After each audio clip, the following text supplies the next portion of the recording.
بسم اللہ الرحمن الرحیم۔ چار قسم کے لوگ ایسے ہیں جنہیں اللہ تعالیٰ نہ جنت میں داخل کرے گا اور نہ اس کی نعمتیں چکھنے دے گا۔ ایک، شراب کے عادی شخص کو۔ نمبر دو، سود کھانے والے شخص کو۔ نمبر تین، بغیر حق کے یتیم کا مال کھانے والے کو۔ نمبر چار، والدین کی نافرمانی کرنے والے کو۔ حضرت علی نے فرمایا، خدا جب کسی بندے کو نیک بنانا چاہتا ہے تو اسے تین چیزوں کا عادی بنا دیتا ہے۔ نیک بننے کی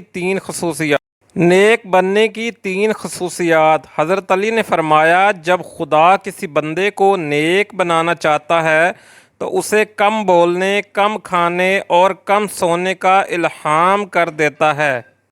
خدا کے نزدیک حضرت علی نے فرمایا، جو شخص یہ جاننا چاہتا ہے کہ خدا کے نزدیک اس کی کیا قدر و منزلت ہے تو اسے یہ دیکھنا چاہیے کہ گناہ کا ارتکاب کرتے وقت اس کے نزدیک خدا کی کیا قدر و منزلت ہے۔ اگر توکل سیکھنا ہے تو پرندوں سے سیکھو کہ جب وہ شام کو واپس گھر جاتے ہیں تو ان کی چونچ میں کل کے لیے کوئی دانہ نہیں ہوتا۔ امام علی۔